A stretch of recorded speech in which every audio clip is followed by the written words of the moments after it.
Eli propped himself up on his elbows and lifted his head off the pillow for a moment, and he stretched just for a bit. He had reached the age where getting out of bed came in stages. He finally sat on the side of the bed and rubbed his eyes for a moment. He slipped his feet into the house shoes and walked to the bathroom, and with every step, a new joint popped and creaked. There in the bathroom, he put in his hearing aid and slipped his bifocals over his ears, and then he put in his teeth. And he thought to himself, all five senses are external to my body now. They're removable. He walked downstairs and cupped his hands around a warm cup of coffee, and he blew the steam off of the cup. And he sat there with his coffee and the paper. The first place he turned was the obituaries. That was his habit. He didn't know why he did it. It's just how he did it in those days. The first place he turned was the obituaries. Honey, come here, he said. Just look at this page. There's Josiah. Do you remember Josiah? I went to seminary with Josiah. And Henry James used to be our mailman. And Miss Mary died. Can you believe that, Miss Mary? Do you remember how much she loved rocking those babies at church? All in 1 week. That's too bad. It hurts to get old, you know. He finished his breakfast and paper and walked back to the bathroom to get ready. And there by his bathroom sink were the two pictures of his two boys when they were much younger, when they were still children. Hophni and Phinehas were their names. Years ago, these photos were taken back when they believed, back when these boys were innocent and were faithful to the Lord. Talk about pain. What these boys had turned into hurt Eli more than all his joints put together. He tried to turn the church house over to Hophni and Phinehas, but they made a mess out of the place. Heck, when people brought their lambs to sacrifice, before they could offer the lambs up to God, Hophni and Phinehas ran in the room with their plates out and their forks ready before they could even offer it up to the Lord. These two boys didn't know God from a hole in the ground, and everyone could see it. Even Eli, blind as a bat, Eli, he could see it. They were preacher's kids before people knew about preacher's kids. And he looked at their pictures one more time and sighed. He slipped on his overcoat and top hat and made his way to the church just down the way. He walked in his office, which smelled like mildew and stale coffee, and his degrees were yellow and dingy, hanging on the paneled wall over on the far side. All the dust covers covering the multitude of books in his office, all those dust covers were covered in dust. Those were hard days to be a priest. Hard times in Israel. There was a heaviness, a palpable heaviness in the air in those days. It had been quite some time since anyone heard a word from the Lord. It had been even longer since anyone had seen anything remotely resembling a vision from the Lord. There was a spiritual famine in the land. I guess that's what happens when the priests are the biggest hellions of them all. The spirit of the land resembled the energy that Eli had in those days, which means there wasn't much. Well, no sooner did he open up a book and begin reading than Samuel opened the door. Samuel was a young man, a boy, our text keeps calling him. He walked in and he had an earbud in one ear listening to music and a backpack slung over his shoulder. And on that backpack was a sticker that read, "God is cool." He was something of a permanent intern in that church. Had been for as long as he could remember. His jobs included important things like, cleaning the bathrooms and straightening storage closets and buying s'mores for youth retreats and that sort of stuff. There wasn't one whisker on Samuel's face. "What's up, boss?" he asked. Eli rolled his eyes, "Not much." And they set up a plan for the week, and each went about his own duties, and all was normal that day. All was normal that day. And then evening came. It was night. The text says the light of the Lord. It was a candle they used to keep in the places of worship in those days. The light of the Lord was still burning. It was still dark outside. It was night. Does God ever speak to you at night? In the daytime, when the sun's shining, I can usually busy myself enough to keep God at arm's length. I can turn on the radio, turn on Pandora, call a friend, or clean the house, or keep myself busy, or put my nose in a book. I can keep myself busy enough during the day to mute the voice of God. But at night when it's just you and your soul, does God ever speak to you? That's what happened to Samuel. He lay down at night and he heard a voice, "Samuel." And Samuel ran into Eli's room. "Here I am, you summoned me." Eli said, "Wasn't me, go back to bed." So Samuel went and lay down again, and he heard the voice again. And he ran into Eli, "You called me." "Wasn't me, go lay down." Now that's kind of funny, isn't it? The first few times God called Samuel, Samuel thought God sounded a lot like Eli. This isn't how it always happens, you know. Moses on Mount Horeb sees the bush burning but not consumed, and a voice from the bush, "Moses, Moses." And Moses says, "Here I am," and there's no questioning who's calling him. Or Isaiah, do you remember Isaiah's vision?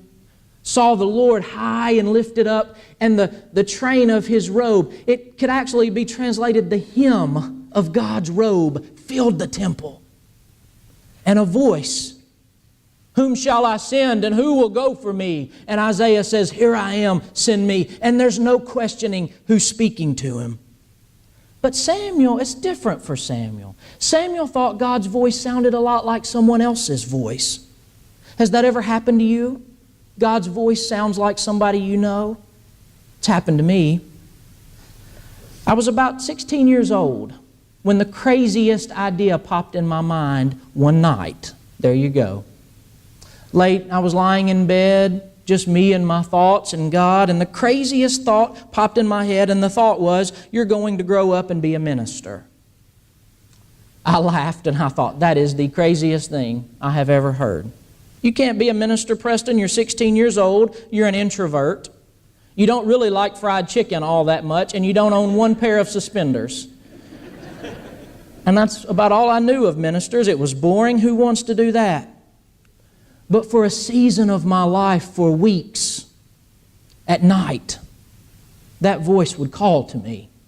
And I had the strangest feeling. And then it happened. One day in my home church, 16 years old, I was asked to pray over the offering. You know how that goes. We've memorized the offering prayers in church. Safe for a 16-year-old to do. I stood up and I did a little different that morning. I did it my own way. And on my way out of church that day, John Latham did it. He was a retired minister, and he walked over to me and put his hand around me and he said, "Preston, your prayer was the sermon today." He might as well have stabbed me in the back when he said that. And that very week, one of my best friends in high school was running for high school student council. And I was his campaign manager, which meant I had to give a speech on election day just before votes were cast. It was an ugly campaign. It was cutthroat high school politics. And I had to bring my A game for the speech, and I gave it all I had, something about a buggy's not better than the horse that's pulling it, and my friend is a stallion, and something along those lines, you know. On my way back to the classroom, a 9th grade girl, I was a junior in high school, and a 9th grade girl stuck her head out the classroom door and she said, "Preston, good speech today. You could be a preacher." She might as well have stabbed me in the back. The very next Sunday, I was in worship. And at the conclusion of the service, the minister looked out at the congregation and he said, "Does anyone here feel like they're called to vocational ministry?" Anyone? And by anyone, he meant me. He might as well have stabbed me in the back. It sounds crazy, I know, but sometimes God's voice can sound just like someone you know. Finally, Samuel ran into the room a third time. "You called me?" Eli knew at this point that something must be up, and he said to Samuel, "Go lie down, and if you hear the voice again, just say, 'Speak, Lord, for your servant is listening.'" And so when the voice spoke a fourth time, Samuel said, "Speak, for your servant is listening." And at that very moment, God and Samuel hatched a plan to bring about renewal and revival in the land of Israel. Actually, that boy Samuel became one of the pillars in Israel's history. Later on, the words of Samuel would become the words of God. It's interesting, if you keep reading the text, they no longer say at one point the words of God, they just say the words of Samuel. Samuel's words became the words of God to them. In a time where there were no visions, Samuel brought about renewal. He reminded the people of covenants long forgotten. And he would have the discerning eye to spot Jesse's 8th son and nominate him as king for Israel. David, the 8th youngest son of Jesse, to become the pinnacle king in Israel's history. Samuel did that. If Israel had a hall of fame, Samuel would be in on the first ballot. But it all started that night when old man Eli helped Samuel hear the voice of God. This scene is really hilarious if you stop to think about it. Eli couldn't have heard a bullhorn sounding in his room. It's no wonder he didn't hear the voice of God that night. But over the years, what Samuel had developed was the capacity to discern the voice of God. To hear the voice of God even when he wasn't the first one to actually hear it. Samuel, on the other hand, could hear God's voice, but hadn't a clue that it was in fact the voice of God. In a day when God's word wasn't heard, Samuel, the boy, was the first one to actually hear it. In a day where there were no visions of the Lord, Samuel saw it. Without Samuel, God's voice would not have been heard. But without Eli, God's voice would not have been identified. The boy, who wouldn't have known the voice of God from the voice of SpongeBob, was the first to hear it. But the old man with hearing aids became something of a hearing aid himself. Both of them together brought about newness in Israel. And so we gather in this place on this day in a season where words are scarce and visions all the more so. You could say that our day carries its own spiritual famine. We live in a day where everything, even the most important things in life, are judged by their entertainment value. Pleasure is the world's highest good in our day. If I've heard parents say anything to their children in the last few years, it's been this statement: "I just want you to grow up and be happy. That's all I want, is for you to grow up and be happy." That's what parents tell their children now. My parents never told me that. My parents didn't care if I was miserable. And surely we all want our children to grow up and be happy. But surely there are more important things than happy. When they grow up, then they don't eat their Brussels sprouts, and we complain, and they won't get off the couch and go get a job, and we complain. Why? Because we've taught them all their lives that the greatest good in this world is to grow up and be happy. That's what happens when you prize entertainment as the highest good in all creation. The measure of life becomes the number of kicks and giggles, and even the 10 o'clock news becomes a form of infotainment. Yet, would you pause for a moment and think about the most important days in your life? Think about the most meaningful, rich days of your life. Were they fun? I was in the room, the delivery room, both times my sons were born. And fun wasn't the word that comes to mind. For Rebecca either, but for me too. Fun is not the word that comes to mind. When entertainment is the highest good, everything in life, even the most sacred things, become trivialized. And so churches try to stay alive in this spiritual vacuum in a number of ways. Some churches politicize the faith. They cloak partisan platforms with Bible stories and bumper sticker cliches and fire people up that way. When you really dig down to the core, their energy comes from politics, not the gospel. But surely, the coming of God's kingdom involves more than election results. And surely, the one we name as Lord is more important to us than the one for whom we vote. Some churches don't politicize the faith, they do the opposite. They sort of privatize the faith. It's just personal and private, Jesus and me. But it's never just Jesus and you. You know, I tell Jesus this a lot. The problem with you, Jesus, is that you always come with friends. I like Jesus, it's your friends I could do without. How can we follow Jesus when He comes with friends and say that it's just Jesus and me?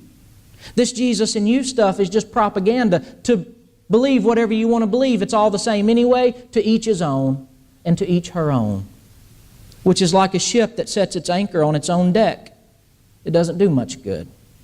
Churches today are trying to figure out how to survive amidst a culture that no longer rolls out the red carpet for the church, amidst a culture that no longer sits the church at the head of the cultural table.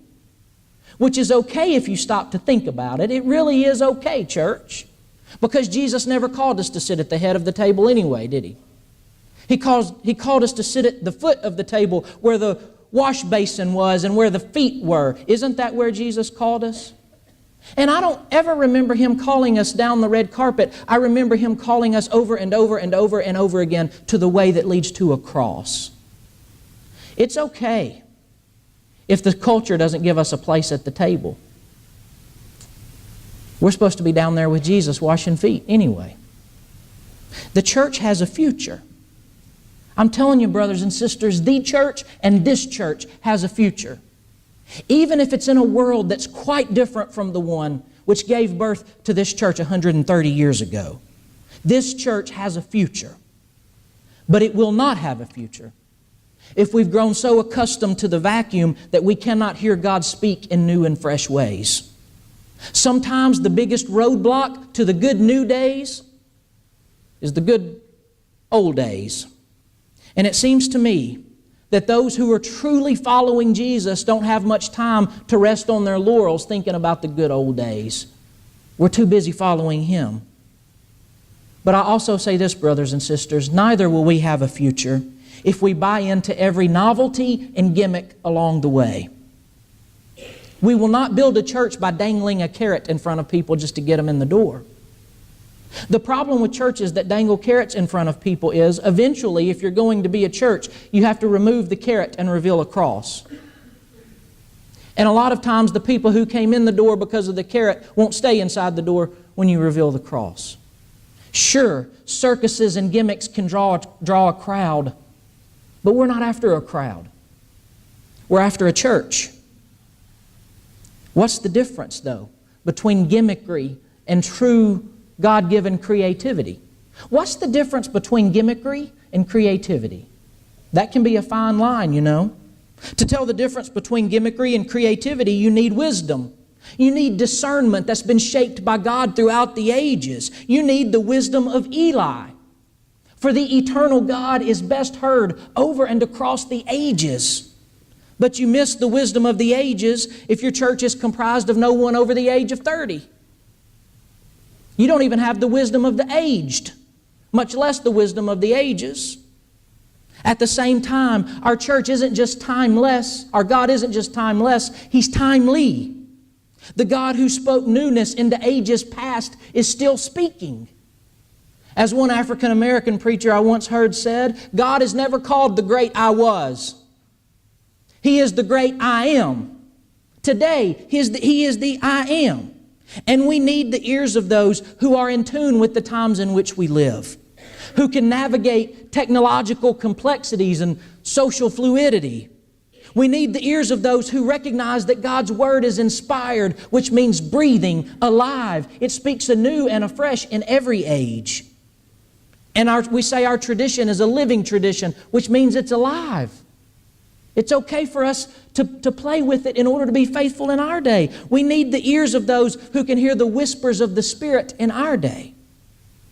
And so today, on our 130th anniversary, I give thanks for the Elis and the Samuels in this room. I give thanks for 130 years of faith and courage and love and work. I give thanks for those who have listened across the decades as God has moved 2 BC in various and sundry ways. Through the dances of the 19 teens. Did y'all know we owned a bar at one time as a church? We have to be the only Baptist church in the history of all creation who ever owned a bar. The dances for the soldiers coming back from World War I. In tune to hear the movement of the Spirit in the 50s and 60s at the height of the desegregation crisis. The formalization of the roles of women in our congregation so that they had no glass ceiling in this place, even though the trajectory of other Baptists was just the opposite in those days. The courage to have a ministry to AIDS victims in the 90s when it wasn't cool to have a ministry to AIDS victims. The Spirit moving in new and fresh and various and sundry ways. Today, I celebrate the newness in this church. I celebrate those we've yet to meet, who will help us hear the new winds and whispers of the Spirit in the spiritual vacuum of our day. I celebrate those who are young enough to navigate the ever-changing world we all live in. I give thanks for the hearing aids in our midst. And I give thanks for those who have ears to hear. Today I celebrate the Samuels, who help us hear the voice of God. And I celebrate the Elis, who help us identify God's voice from all the other voices. And ultimately, today, I celebrate an intergenerational church like this, where Elis and Samuels can actually sit in close enough proximity to learn from each other, where we can have someone who's been a member of our church for 80 years and one who hasn't been around for 8 weeks yet share a sort of faith. I celebrate a church which is at once timeless and timely. I celebrate a church whose past isn't just up in the heritage room collecting dust, but is propelling us forward into new, vibrant days. I celebrate a church that knows the difference between creativity and gimmickry. I celebrate a church that doesn't idolize the past in the name of sentimentality, nor does it absorb every new thing in the name of novelty, but a church which will spill its life's blood to be faithful in the here and the now. Because I tell you, brothers and sisters, the God who whispered into those days of spiritual vacuum is still whispering. The God who spoke then is speaking now. And it will take all of us, and by that I mean all of us, to really hear Him. Even in these days of spiritual difficulty, the light of the Lord has not gone out. And we will hear if we listen. If we really listen, we will hear the voice of God. And when we hear it, I hope we reply the same way the boy Samuel did. You remember? Speak, Lord. Speak. For your servants are listening. And all God's people said,